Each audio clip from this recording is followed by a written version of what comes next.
Hi, welcome to Real Food Revival. Thank you for joining us today. If you haven't been to the channel before, let me explain a little bit what I do here. This is about cooking real foods, whole foods for your family, things that meet your budgets, things that meet dietary restrictions. I'm going to be showing you a lot of gluten-free recipes, a lot of vegan, and a lot of just foods that anybody at the table who doesn't have a dietary restriction can eat. Today, what we're going to be making is a coffee cake, a basic cinnamon coffee cake. I've made this a number of times before. Today, I'm making two different gluten-free versions. One will be made with King Arthur gluten-free flour, all-purpose, that most people are familiar with. Another is going to be with a brand that I've only recently become acquainted with. It is called Caputo. I've had very good luck with it for breads and pizza doughs, but I haven't tried a coffee cake with it yet. This is real cooking, so things may not come out perfect. Since one of these is a new version, I'm not going to show you fake food at the end. I'm going to show you everyday utensils that anybody has in the kitchen. At any rate, let's get started making these coffee cakes. Okay, so as previously stated, we're making two different coffee cakes today. So the first one I'm going to put together is the one that's using the King Arthur flour. I've already got the flour and the sugar in here. Again, the recipe is going to be at the bottom, so we're just going to kind of be doing some quick assembling here. I'm just trying to find a whisk. So you're going to add baking powder, salt, combine those.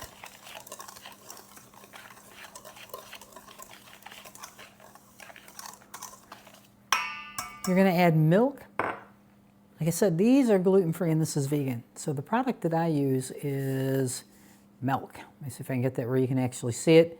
I'm going to have these all on the bottom of the screen for you, but this is, I get very good results from it. It's organic and plant-based. So let's add the milk in there. Now, I'm not going to get technical on you. I spent 20 years in food service industry. I've worked every position there is, but King Arthur flour is a lot more forgiving in terms of if you overhydrate it. That's probably just the simplest way for me to put it again, but this is something you can buy in any grocery store anywhere. And now the normal recipe, it calls for butter. I'm using coconut oil, refined coconut oil specifically. And this is the brand, Terrasol. I cannot get this right, but I will show you down below. The thing about this is people hear coconut oil and they get scared. This does not have a coconut scent. This doesn't have a coconut taste. It's literally just a replacement for butter that comes from animal fats. That's all this is. So you mix it up. As you can see, this is kind of a loose batter. Don't let that worry you. Now you can use almond extract or vanilla. I happen to like almond, and I'm going to tell you the truth. I have the recipe with the measurement. I do a lot of eyeballing. So we're going to get that. Oh, that almond extract. It just smells so good. And people always think vanilla, you know, that's the one to go to. But honestly, almond extract, it's just a fresh, clean scent. And it actually pairs really well with cinnamon. So now we're going to move on to the one that we're making with the Fiori. I think it's Fiori, but it's gluten-free Caputo. Got the flour in there, and this is a much lighter, like this flour is almost like a cornstarch. It's so fine. So we're going to add in, sorry, I was going to grab the milk. Let's see, we're going to add the sugar, baking powder, salt, the milk, and again, coconut oil. And I don't totally liquefy it. I did this 20 seconds. I like it to keep a little bit of structure. And you're probably going to see the difference immediately in how these two flours act. I'm kind of surprised that it's letting me mix it this long. As we go along, there's going to be a lot of recipes that I do with this Caputo, and you're going to see sometimes any of you that are bread makers are going to be scared because this will turn to a look of like Play-Doh or clay, modeling clay. And to anyone who's made bread, that's going to seem like, oh my God, everything's going wrong here, and it's not. So it'll turn out good. I'm going to take a spatula because this flour, you may need to, see I'm kind of going through and just sort of mashing it down here and there. Some of these lumps are okay. I just want to get rid of a little bit of it, a little bit of the clumping, because again, the flour is so fine that if you can imagine using cornstarch, it's a little bit like that, the way that it will get a hold of the liquids and just begin to bind almost immediately. I think also, if you look at these two batters, you'll see what I'm saying. This is the King Arthur, and it's loose and a little more like you're used to seeing with cake batter kind of thing. This is close, but not exactly.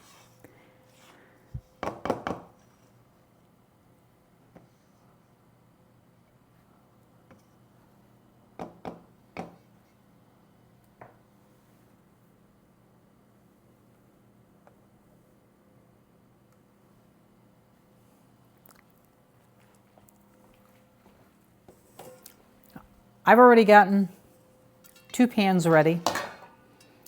I use olive oil and a little bit of flour. Use whatever works for you. So first we got the King Arthur. And get this in here, and I just use a scraper.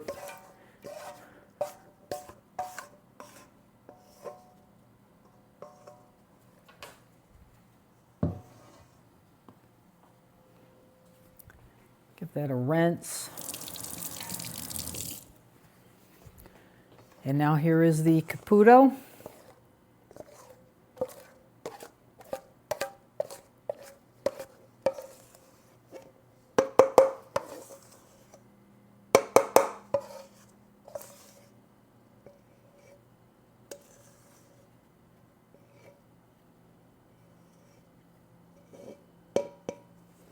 Get rid of that.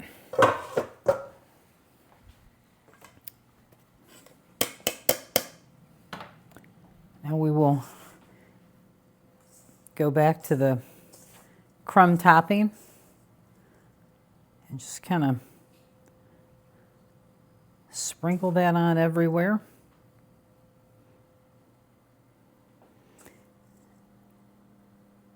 Again, there are measurements given in the recipe, but do it to your liking. Whatever amount you're happy with. Some people like real heavy cinnamon toppings.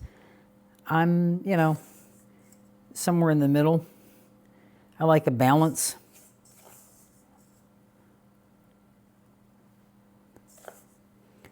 I think that's enough. So we're going to put this in the oven, and we'll come back and see how they come out. Okay, so what we're doing here, this is going to be the crumble topping. This goes on top of both of the coffee cakes we're making today.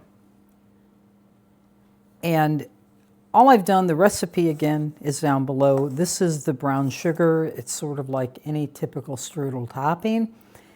Brown sugar, obviously gluten-free flour, and what I've mixed it with is Terrasol is the brand I use, but it's refined coconut oil instead of a butter. And you don't need to get a ton in here. And I use a pastry cutter here, this pastry knife, you could use a fork, I guess, but You just don't want to get a lot of heat going on the coconut oil until you're ready to put it on top of the cakes. So we've got that made. That's ready to go on whenever we're putting the cakes together.